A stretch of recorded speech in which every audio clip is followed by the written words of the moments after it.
So you did some research about the veil. I did. And it's very thin. It's the thinnest actually on October 31st and November 1st.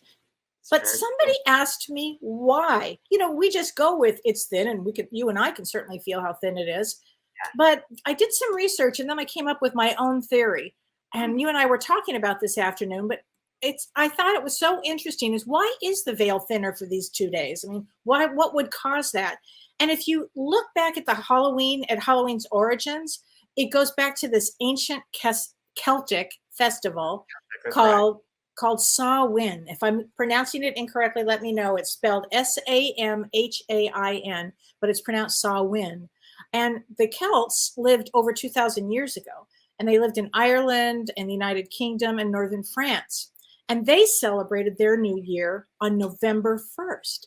So October 31st was the day that they felt that this end of summer happened on the 31st, and that the harvest was over, and that it was the beginning of like a cold, dark winter on the 1st. And so also during that time, they believed that more people died actually during that period of time. And so they felt that ghosts would come back, their loved ones would come back on the 31st. And it makes sense because in those times it was probably very cold, right? And people died of cold. Absolutely. Of famine, as we talked about, cold, all kinds of things, viruses, anything, they could have died. But it seemed to be the people were dying more during that period of time. And the other thing that they did, which I thought was interesting, is they did during that time divination. So that would be like foretelling of the future. Of course, that's what Kellee, I think that's also when runes came out. The throwing yes. That's exactly the same thing at those festivals. We both have Celtic blood in our inside yes. us. So yes. When I look at things like that, like the runes, and then also Stonehenge, it looks very familiar to me. I don't know how to explain it. Like me too. Totally. Me too, James. I have the same feeling on that. But I believe why this time, like that was 2,000 years ago. But I believe their beliefs were so deep about this period of time of their loved ones coming back that I believe it opened up a portal for these 2 days.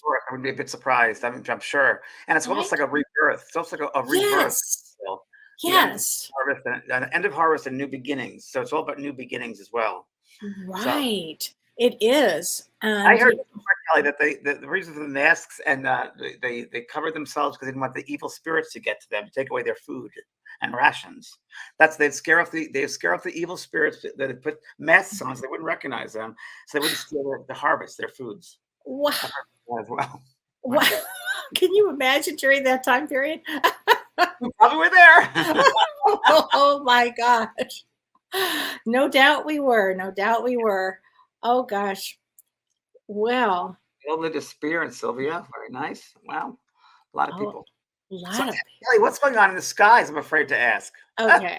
Should I take my hat off for this one? Yeah, I'll take my hat off too. I'm going to take my hat off for this one because this is a big one. I was telling James the title of this should be All Hell Breaks Loose. This is a very powerful time that we're in astrologically. It's huge. I've been talking about this for months and months and months, and it already began. So, in fact, James, I'll tell you something odd. I mean, this is kind of odd, but even the World Series was canceled tonight, just 20 minutes ago or so. That is really strange. Is that strange? The weather. I mean, this is some really oddball change and time that we have going on right now. But I'm talking about using Vedic astrology when I talk. But currently, as of yesterday, Mars went retrograde. So what is Mars? Mars is the planet of war. Mars is the planet of energy, and it propels us to take action. And it is retrograde in, oh my God, I can't believe I just spaced this. Hold on a second. It's retrograde. It begins its retrograde in Gemini. And then on November 13th, in 2 weeks, it enters Taurus. So what does this mean? It makes it a very unusual retrograde because it's going to be in 2 signs. Very unusual. When it's in Gemini, it makes it, for us, going to be very challenging about communication. So I want everybody to watch the way they communicate. Kelly, this is Mars you're talking about? Mars retrograde? Mars in retrograde. And And Gemini is communication. yes, exactly. So things will go haywire. In fact, even at LAX today, there was a gas leak at LAX. I mean, it's really strange times that we're living in. And so this is a unique retrograde. Number one, it's unique because Mars goes into 2 signs with it until January 12th. So it'll be in Gemini and then in Taurus, which makes it very powerful. But what really sets this up to make it even more powerful is that it's between 2 eclipses. So we just had an eclipse, a solar eclipse on October 25th. And now on November 8th, we are having a second, the lunar eclipse. And this is it only fuels Mars. Imagine things that they're going to be very intense during this time, because at the same time of this Mars retrograde, at the same time, we have this major lunar eclipse that is also conjunct Uranus. And this is November 8th. So if this eclipse could speak, it would say something like, move over, boys, here I come, and I'm bringing change with me. And this eclipse, powerful eclipse, is in Aries, which is ruled by Mars. War. Yes, it's very intense. And this eclipse coming up is going to be seen through Northern and Eastern Europe, Asia, Australia, the Pacific Ocean, the Indian Ocean, North America, and South America. So in Los Angeles, it begins at about midnight, and we'll talk about that, James. But you and I have finished our show next Monday, and it starts 4 hours later. Wow. So I'll be in bed. You'll be in bed. But what makes this full moon eclipse so powerfully intense, I keep using that word, I don't know how else to say it, is because it is also in conjunction with Uranus, again, which is the planet of unexpected, sudden change. It's in Aries at 22 degrees, and 22 degrees means world events, okay? And if that's not enough, it's the date that we have our election in the United States. It's the election day. Yes. Wow. So I'm going to imagine we're going to have huge, sudden surprise. All hell break loose. That's what I feel that's going to happen. Now, an interesting component of that night is underneath this blood moon eclipse, we also have this thing. It's a special thing, and it's called Mercury Cazimi. And Mercury Cazimi is when the sun and Mercury align together. And that's a really powerful time. So not only do we have the eclipse that brings us all kinds of an intense day, but when the sun lights up with Mercury, we can have this opportunity to gain clarity, and we can see things from a new and a sharper perspective. And so things will actually become clearer. And I feel that the last eclipse we had, the solar eclipse on the 25th, and these eclipses last for 6 months. And that one, it was about healing deep wounds, relationships, rewriting your karmic contract, your contract that you came in with. But this eclipse is really interesting because it helps us as an individual. It's time to reinvent yourself. And what I mean by that is adding the traits that are really important of why you incarnated: compassion, empathy, kindness. This is a great time to put this in, and we're all going to be tested because Mars wants to battle. So this is really going to be a time where you'll all be able to reinvent yourself in the most positive way of why you even incarnated to begin with. So and we'll talk about next week the things to do, but basically, setting your intentions, writing them down, definitely time for meditation, and really keep an eye on, a good thing to do, James, would actually to write your intentions down and light a candle after you've done that, or light a candle as you're doing that, and then burn it. And that might help engage the energies of release. So write down the things you want to release, and then you want to usher in the new changes. Yeah, I like that. And Carol Hawkins said earthquake, which I wouldn't be a bit surprised. With Uranus, it would probably be earthquake. And I also believe too that, I mean, I know we've talked about nuclear things, and I believe, and let me know how you feel about this, that, spirits on the other side, they're there to also help in these kind of situations. And it also wouldn't be totally surprising if ETs were out there helping on some level. What do you think? I think they are already. I think Yeah, we're me not too. aware of them. Yeah, there's such a high vibration, a different Yeah, frequency that most humans don't see them. yeah. I've seen them. I've been aware once at a I was a big party in Hollywood, and I was in a big courtyard, about 200 people, and myself and a healer friend of mine and my good friend Jordy, we're all in different parts of the courtyard, and the three of us looked up and saw this big ship, and underneath all these lights are coming out of it. Like, oh my God. And I looked at them, that Jordy and my other friend, and we were looking at each other like, look, can you see it? And nobody else noticed it. Oh my God, just you guys. It's us. So they Yeah. wanted you to see it. Yeah. Yeah. And then this week I'm going to Sedona, Arizona. So I'll be I seeing. know. Well, tell everybody what you're doing in Sedona. It's kind of exciting. Yeah, there's a Illuminati Film Festival. It's like the biggest spiritual film festival in the world. It's like the 12th year, and I worked in a film called Fear with Bill Bennett, and it's going to be premiered there at the film festival. And on Saturday there'll be the film, and also I'll do a question and answer panel afterwards, and some mediumship as well. And there's lots of different films for a whole week, so I'll be doing that this weekend. It'll be fun. And that film comes out, I think, soon. It'll The yeah, film that you did. next week. Yeah, next week. This is a premiere, so it'll be coming out. It's called Fear.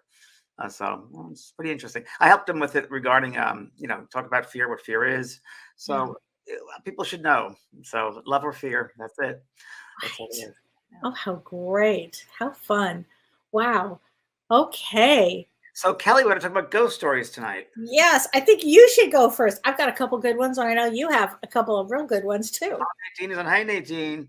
I have a good one. Last week I did a 5-day course with Lynn Probert, my friend from the UK. And some of the people here were in the course. So thank you very much, everybody, for commenting and coming into the course. It was a great course. It really was. And the advanced mediums helped the beginning mediums in a real cohesive group. Oh, so really, lovely. yeah, it was really, really interesting. And as you know, recently we lost a good friend of ours, Mavis Patilla, who was a wonderful medium for many, many years. And her memorial was on Saturday. Saturday at 7 a.m. Yep. And my course had a lot of Mavis students, and we talked about Mavis all week. And it was very interesting because we had a question and answer discussion about phenomena. And I happened to mention, well, a friend of mine, I didn't give your name. I think it may have been my friend Kelly, ever does, who about the glasses flying across the room. Oh, I had terrible problems with energy. Yeah. And we're talking all about these sorts of crazy phonetic energy. And all of a sudden, a card table in the back of the room stands up and falls right down. No one was around. So I said, oh, Mavis. Because there was a leg that came out. And if he's going to go under, it'll go, usually the leg should be pushed under. But this was pushed out and bent. Oh, I understand. Mavis and I had this conversation many times about table tippers because she came from a family of table tippers and I came from a family of table tippers. There was no doubt it was Mavis lifted that up and kaboom. Yeah, no doubt. And then the next day was a memorial, so we did, watch that. But yeah, that was pretty interesting last week. I must say, that's pretty interesting to see the phenomena like that. When you get to see it with your own eyes, it really does something, doesn't it? It's amazing how hard spirit works too to get that done. Exactly right. I mean, it must take a lot of spirit energy to get that. And plus all the forces and energy in the room of all the students, help to bring that about as well. But yeah, it's amazing that to see, and that goes up there in that, I don't know, 3% in your lifetime to see certain aspects and certain phenomena. Definitely that was one of them. Some others, of course, in Brazil, a couple of things happened there. But yeah, some really interesting stuff, I must say. So that's great. Another time, I'll tell you, I went to a good ghost story, is I was about to go down to Loretta Lynn's mansion, who just recently passed over. Right. We were good friends. And the night when she passed, or the night before, I had a dream of Loretta. And I thought, I got to call her tomorrow because she might not be around long. And that morning, I woke up and I heard she passed away in the night. Wow. How did you meet Loretta? That's amazing. I met Loretta through, I think it was Entertainment Tonight. I think that's where I met her. And then she invited me to come down for a place for the weekend. And then that was it. We became friends. And we, it goes on. But I stayed there at the mansion with my friend Jordy. I brought her with me. And I was either with ET the Entertainment Tonight that weekend, or I was by myself and then went back, something like that. But the haunted, she had a mansion, and it was supposed to be haunted, Plantation Mansion. Now, wait, was this where was this? Tennessee. Nashville or Tennessee? Okay. Yeah, Tennessee. Hurricane Mills, Tennessee. And it was interesting because I'm very open. Nothing really happened, and then she said, "You just wait, James. You're going to see. It's going to happen. You just wait here." So she went to bed around 11 o'clock, and we just hung out, enjoyed it myself, and I think her daughter Patty. And probably around 1 o'clock in the morning, to the front of the house, we had like this vision. All of us that were there, and it was the most wildest thing ever. It was like as if we were taken back in time, and it became a war zone. And when I say war zone, these Civil War soldiers left and right are all over the place, and they're getting their nurses with pans of blood, and you see people sawing someone's leg off, and it was like the medics for these Civil War soldiers, and I was like, oh, whoa, and it was very bloody. I remember that it was very Oh bloody. my gosh! I've never seen anything like that in my life, and it was pretty I scary. had chills as you said that. Wow! So her property was on where the Civil War had taken place. Yes, and she knew that when she bought it, and she was aware, and she was always aware of a lady this lady was had a I guess a mate, a partner who died in the war, and this ghost of this woman, she'd go back and forth on the top balcony in the top of the plantation, waiting for him, and never to find him.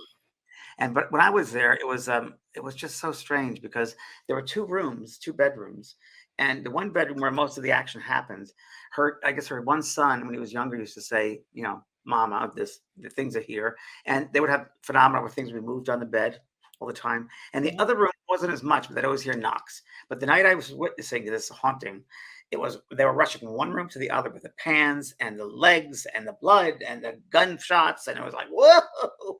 Oh my God! So you got the full experience. Full experience, and They wanted you to see that. Yeah, it was. Yeah, well, you described that really well, but wow. Yeah, and there's another time when you walk around the property, and I saw an African American lady, big lady, and she was coming from this little brick house in the back, a little like a storage. And I said to the daughter, Patty, I said, "Oh my God, there's a lady coming here," but back and forth. Oh, yeah, we know about her. And that was, I guess, where they packed the meat to make the refrigerator. The meat would be in that little storage area. It was colder, so she would go there for the kitchen, right to the kitchen, back and forth. It was just so wild. And you felt when you walked the property, you felt energies all around you. Yeah. Wow. That's amazing. What a story. Wow. I love that. I think people are loving this story. I mean, when you can see it like that, it really is a shocker. It was a shocker. Yeah. I mean, that's up there because it was. Well, what you said, it's about the 3%, and I would agree with that statement. And every once in a while, I mean, it's such a small percentage of being able to see things. When I first had a head injury, for people that don't know, and as a result of the head injury, I became a medium, and I started seeing dead people everywhere. I had an energy problem.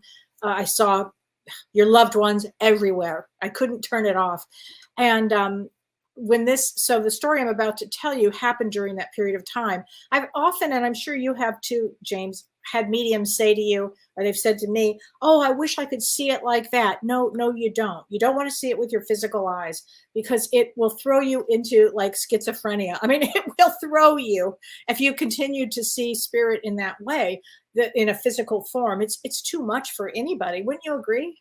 Yeah, 100%. If you're not prepared for it either, it's and you have right. It's very, yeah. Right. So this one time this is about going back 20 years, and I'm fairly new with this. I'm very new with this gift, and I'm seeing, dead people everywhere, and I don't know what else to say, but I'm seeing them everywhere. And my mom calls me and said, "Honey, will you do me a favor? I have a patient who lives in Beverly Hills, and would you go check her house? She's having some problems." And I said, "What kind of problems?" And she said, "Well, I let her tell you, but, you work with the other side. So, maybe you could help her." My mom didn't know. And, what was I, a Ghostbuster? And I'm like, okay. So I said, okay. So I head to it's called the Flats in Beverly Hills. And it's an iconic area. It's where all the palm trees are lined up. And you've seen them anytime you see anything in Beverly Hills, it's all the palm trees. So this was one of those homes in the Flats. And I pull up to this, all I can describe it as is a medieval house. Like, like how some of the houses, James, look, well, Sure. medieval. I just don't, it wasn't my taste, but it was medieval. So I pull up, I get out of my car, and these giant gates open up like this. And I'm like, holy mother of God, what have I got myself into, right? And truly. So the woman comes out and she was very nice and she opens the door and she said, oh, I'm so glad you're here. And I said, well, can you tell me what the problem is? And she said, yes. She said, I have two sons, one is 7 and one is 10. And I'm constantly missing shoes. Okay. And my 7-year-old now thinks, and he was a Caucasian kid, he thinks he's Japanese. And I said, oh, okay. So she's telling me this. And I said, well, I have no idea what's going on, but all right. So I said, may I walk through the house? She said, yes, take your time and walk through your house.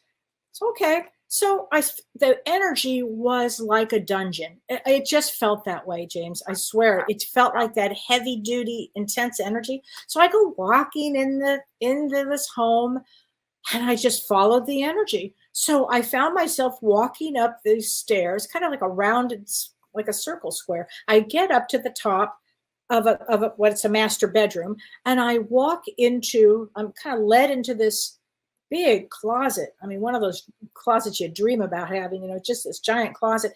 And a little girl with blonde hair just flew past me carrying a shoe. So I said, oh, mystery solved. It's her daughter, right? I mean, mystery solved. All right, crack the case, right? So now I'm going to try to figure out, why her son, has this thing about Japan. So I start walking around. Now I go downstairs and I go into this giant living room, like this enormous living room. And it's medieval. I mean, the whole thing is medieval. And I look up and just like your war scene, your Civil War scene, here's what I saw. I saw the whole ceiling were people in what we would call now costume, but they weren't costume. They were from whatever century they were from, wearing their outfits and dancing and dancing and dancing. And they wanted me to see this. And I'm like, oh my gosh. And then what the heck? And then I see a person in a kimono. Oh, wow. And then I said into my head to him or her, I said, are you working with the child here? Yes, yes. Oh, okay. Well, I have to talk to the mother about that. I wasn't afraid. I was mostly just like cracking a code. I had to crack this code. It's funny that I wasn't more afraid, but I really wasn't. So I come back. I just wanted to get out of the house. So the house was very creepy. So I go back and I said to the mother, okay, I cracked both codes. Here we go. I don't know what you're going to think about this. But I said, your daughter took the shoe. She's about 4 or 5 years old. She took the shoe and she's probably got all your shoes. She said, Kellee, I don't have a daughter anymore. I said, what do you mean? And I said, yeah, I just saw her. She's like 4 or 5. She said, well, my daughter passed 4 years ago when she was 1. And I said, oh my God, so she'd be 5? I said, well, she's got your shoes. Wow. So then I said, and as far as the Japanese connection, I don't know how to tell you this, but you've got a full dance floor up there. I mean, it was a portal that had been opened up with all of these. And I said, and there is a person who's dressed in a kimono who's helping your son learn Japanese. And she said, well, he keeps talking about a woman in a kimono. And I said, well, that's it. I'm telling you, I saw it. And then I said, who owned this house? How long have you been here? She said, 3 years. I said, who owned it before you? It didn't matter. The history went back about 1945 to 50, and a famous person owned the house, and he was famous for doing seances in that very room. And I'm telling you, and you and I both know, Beverly Hills is as haunted as possible. It's so haunted. It's on some oddball ley lines here. Really, it is, right? And so I left there and, headed back home as fast as I could get home. Wow. As fast as my broom would fly. I got home. I had to get home. I was like a wreck over that one. Wow. Afterwards, I was like, holy mother of God, what did I just experience? Wow. Yeah. Can you imagine this conversation with my mom? I said, Mom, I have something to tell you. Julie Baker says, I know that house. else mentioned earlier that they think that many times it's a loop of emotional when the spirit passes over. If it's a trauma or the way they pass, there might be a loop through time, like a split through time, Yeah. because there's no time in that world. But Yes. mindset creates this loop, and I agree with that. There's a kind of a loop in time, and they Abs- react. And some people think it's stuck. Absolutely. I don't think they're stuck, but there's this emotional tie there that So true. it's like droplets or residue. If you do And residue. absolutely. And I think that there were some lifetimes, like these ballroom dancers, that they came from every lifetime that they probably many of them have had. Maybe their favorite ones where they were dancers or something, because everybody was dressed differently and it was not Halloween. Well, if it's very when I did the show Ghost Whisperer, we had a lady named Mhm. Miriam Mikowski who was a ghost. She would work with earthbound spirits, Okay. and I believe that really that people aren't earthbound per se, but I believe that memories or thoughts might be or trauma could lock them Yeah. in. And I know that I was. It was very interesting. Talk about Beverly Hills. I was called in once for this house that no one could help, and they went through. It was on the flats also, and it was. They were building an extension on it, and they wanted to know what was going on because people that were painting on the outside fell off the ladders and died. They tried to get. They went through 4 or 5 contractors. Things happened. They would have That's terrible. there. Certain things would happen, and I walked through that place, and it was like, as you know, going through one floor to another or a room to another. You feel certain things. Yes. Because one area was a basement. Now, they rarely have basements in Beverly Hills, but this had a basement, and I felt creepy as could be. And I got down there, and I started suffocating. But also, I became aware in the room upstairs that there were a surgical a table and surgical tools, and I kept on getting a sense of mob people. So I told the owner who was there, and I said, "Well, there must have been a doctor that lived in this house before." And she goes, "Well, I don't know. I have no idea." So to go further, we actually asked, I guess, late in the afternoon, 2 people, the people that there for a long time, 2 doors down. They said yes, it was owned by a doctor, and we found out that the doctor was involved with the mob, and people that they didn't want, they'd bring him over there, and he would get rid of them. Okay. Wow. Yeah. That's So unbelievable. caught up in that space, especially if there's fear involved, it'll get charged. It gets really, really, really charged, and that's really what happens when you see these pockets of energy. Yeah. People haunted. It's just pockets of energy that's traumatized. It kind of stands still, if you will. Yeah. And I believe that's real. I do I believe do too. so many things that so many spaces and places around us that thought forms, if you will, and Right. And thought forms. Absolutely. If you have fear in a thought form, I'll tell you, James, it's funny. I hadn't thought about this and it just jarred my memory. When Shirley and I were looking for another office, we were in Beverly Hills and we were trying to find yet another office because our lease kept getting up. And anyway, we had to find another office. And so we went with a realtor and we went to a place right in the heart of Beverly Hills, and it was on the lower floor. So Shirley and I were walking down, and I said, "Oh, I don't like this energy. There's no way, Cheryl. I don't care. I don't care if they give it to me for free. I'm not taking this place. I am not taking this place. I am not bringing." Do you remember this story? And I went down there with Shirley. I was all I could do, and finally I had to come back. And I said to the realtor, "What went on here? Who had this place?" And she goes, "Well, it was a plastic surgeon and apparently he had a lot of trouble." And I'm like, "Oh my God, get me out." I'm going to bring therapy people down there. I don't think so. Forgot about that. Oh my God. Yeah, so a space is charged with negative energy, a thought to sort of negativity, or it's Yes. built up over time for sure. Right. So Michelle Hernandez says, interesting time for the thin veil. Does this tie into beliefs with Dia de los Muertos? Absolutely. It's a time for spending time with your ancestors, right? Yeah. Absolutely it is. It is. Day of the Dead. Absolutely. Highlighting those spirits that have passed over, and Yeah. there's shrines and altars to them. Yeah, it's very important. Oh, yes. So here we go. Kelly, this is a good one here. A boy named Clayton. He's from Christy Henley. The house next to us had 2 different families named their firstborn sons Clayton. A Clayton died in that house. Woo. Oh, that's a tough one. Julie Baker said Beverly Hills is completely haunted. I agree. Totally haunted. Beverly Hills. I mean, I just generally speaking, but there could be a little judgment here. But if people there and it was all about money, which it is. That's it. In ways they get money, and some of it is the most honest way. You're gonna have some trouble. You're gonna have some trouble there. Yeah. So, yeah, I couldn't agree more. Hills. I worked at a William Morris agency over there.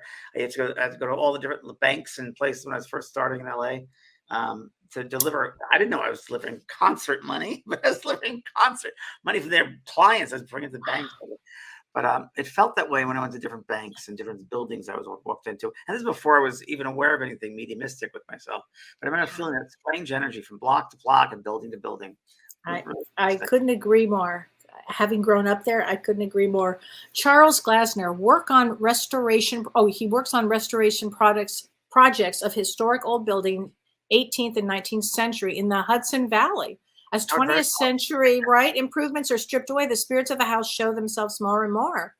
Wow, that's very interesting, Charles. Really interesting. Really? Really. This is like a great book. Right? It sure does. Oh my gosh. I also have another story, James. I was in, when I was, again, right at the time of my head injury, and spirit, I mean, literally, I saw everything I could possibly see. I mean, this was at 3%, as you're talking about, and I got hit all at once with this. And one day I was outside. In those days, I smoked cigarettes. I think I was really anxious. You really? Yeah, I did. Wow. for like a 2-year period. I think I was anxious about this gift and how to work it. And I think I was just anxious. So anyway, I had lived at the beach, and I was out on my balcony, and I'm smoking a cigarette, and all of a sudden I look over to the right, and I see a woman on the balcony, and she's smoking, and I'm smoking, and I wave to her, and she waves back to me, and she was dressed beautifully in the St. John knits. I mean, I've told the story before, but it just always blows me away. It was so beautiful, and I just smiled. St. John knits? St. John's knit. It was a really expensive outfit. And her hair was back, and she was probably, 80, just beautiful, like a stunner, must have been a model. And anyway, this went on for 7 nights. I'd walk out, I'd be smoking, she'd be smoking. And every time she was wearing something different, a different St. John knit, but something different color, different outfit, something. It was amazing. I was so like, gosh, one of these days I have to talk to her. So anyway, that weekend, my sister comes over, the mortgage person, and she says, let's go check out that property over there. And I said, what property? She said, the one, next to you. I said, it's for sale? She said, yeah. I said, okay. So we go upstairs and we walk in, and the place nothing is in the place except for a rack of clothes and a man. And I said, where's the woman? There's a woman that lives here. She always has the St. John knits. Where is this woman? I've got to say hello to her. And he said, that's my mother, but she died 9 months ago. Wow. And I said, holy mother of God, again, what did she die of? Cancer? He said, yeah, lung cancer. Yeah. I think I stopped smoking at that point, but I would think so. I think all of it was too much. Micaiah Whaley says, I was in an old building in Los Angeles and the energy was off. I refused to use the elevator. As we walked past, and I said, I'm not going in there. I'll take the stairs. The elevator opened. Yes, I believe it. Gosh. Gina D'Angelo. I lived in an old home in Muncie Park, it's in Chicago, over 60 years ago. In the 80s, my parents would go out and just couldn't leave the TV room, newest room in the house, until they came home. Just creepy feeling, not scary, just odd. Yeah, you feel when it's odd and it's creepy. It's not balanced. It feels a little off. Yeah. It does feel off. Yeah. Oh God. It sure does. Wow. Christy Henley says, yes, there have been a lot of alien sightings. I've heard about that, Christy. I agree. There have been. Have there? Wow. Yeah, there sure have been. Hey, a great movie tonight for people to watch, the Halloween movie, which it's a really good movie, is Talking to Heaven, the movie with Ted Danson, who plays me. Is it tonight? Well, you can get it anytime you want. Oh, okay. But it's a great movie, and it's a good for Halloween. Great movie. And it's based on one of my cases that I worked on, and it's not literal as far as with that case. I changed up a little bit because I had to, but yeah, it's a very good movie. It's written very, very well by Jonathan Pillmeyer, who did the Agnes of God, and Queen Latifah's in it, Jack Palance, Diane Ladd, yeah, and Eva Longoria. I think no, that's another movie, but it's a haunting movie, kind of a haunting movie based on my life, and it was done very, very well. It's such a good movie. It's so interesting, James. I saw that long before I met you, and I just loved it. I was so fascinated by your life. And we were talking earlier, you have really amazing memories that go way back. mean, you remember things at 3 years old. I remember Clear. I remember when I was less than 3 years old. I remember when I must have been 18 months or maybe 20 months, Wow. 2 years old. And I remember my father and mother were in the living room and they put me back into the crib. I was definitely in a crib. So I don't know how old I was, but not every night, but I remember this one night in particular. They put me back in and I was crying because I wanted to be with them in the living room. And I was crying, kicking against the little screens. And I remember there was a man in the corner and he used to come over and show me a mobile. I remember that. And he had white hair and blue eyes. And I liked him. I liked this man. Well, years later, I was with my grandmother, probably 8 years old. And she showed me a photograph album. And she got the picture. And there was that man. I said, that's the man I used to see when I was a baby. I know him. Oh, that's your grandfather. He died before you were born. Wow. So he was just keeping an eye on you. Yeah. And then the other time he came through, I did private readings on Banner Avenue in Hollywood when I used to have my apartment up there. And I remember I used to do readings at 11 o'clock in the morning and 7 o'clock at night. And I remember I just finished, each one of those, and it was just beginning. And it was really incredible, some of the things that came through. And I remember I had a fish tank in the room. And then there was a little couch you could lie down on, which I did in between readings. I'm lying down, and all of a sudden I see him very clearly standing right by the fish tank. And he said, you're doing good work, James. Keep up Jimmy boy, something like that. You're doing good work, Jimmy boy. Keep up the good work you're doing. We're watching you. And it was my grandfather, the same man I used to see. Oh, yeah. So would you say he's been one of your guides your whole life? I don't know. Maybe in the background? Background, perhaps. I've always had an affinity to him, so I know that I know him, and I just connect with him. I've never met him. Never met the man in the physical. My gosh! Wow. Yeah. So Mark Brevard says, "Happy Halloween! Now that the veil is thinner, I hope my mom will visit me. It's her birthday tomorrow, the second year since her passing. I love her so much." Absolutely, Mark. I mean, this is really a great time to connect with your loved ones. What do you think is the best way, James, for people to connect with their loved ones? One of the things you can do is one of the things you can do tonight or tomorrow is I call it the surrender exercise, where you sit quietly and you work with your breath. You inhale, count to 3, and you exhale out of mouth, count to 5, and you just ride the breath. And you just breathe in and just ride that breath and slow yourself down. And be still, become still. And then you ask the spirit people to come through behind you and just say one person's name if you want a particular spirit, or if you just want to see who comes in, and welcome them in, invite them in to stand behind you, put their hands on your shoulders, and lean into it. Let yourself drift off and let them come closer and closer, and start sharing that space. Mm-hmm. So we usually will say, we see as one, we speak as one, we feel as one, and you let them come forward and you kind of step backwards. And that's very successful. Another thing you can do is write a letter to your loved one tonight, and before you go to bed, and then tomorrow answer it from them to you, a letter from them to you. That would work as well. So that's a great idea. Yeah, those are great two techniques that work very, very well. And patience and surrender is really what it is. I explained this the other day. I explained it today as well, my soul care, that the mind is open. The mind is what spirit uses us, the mind. So if we can open up that sense, the space of the mind space, and let them come into that space, we'll be able to receive, if you will, information and memories, emotions from the spirit friends. Yes. And then some people say, well, you're a medium. Well, in a way, we're all mediums in that we're souls encased in this physical body. They're souls that are not in the physical body, but they're still souls. So the only thing that's separating us from them is this skin, this suit. And because that veil is thin, they're closer to us anyway. So this would be a very good time to do it. Yeah, it's a great time to do it. I love that idea of writing something, James. I think that's really important. Thanks, James. Bye, everybody. Bye. You've been listening to Both Sides Now and Beyond, featuring spiritual medium and master teacher James Van Praagh and spiritual medium and psychotherapist Kellee White. That was great. Maybe we changed some lives. And maybe opened up some minds. Which way do I turn? Right. I mean,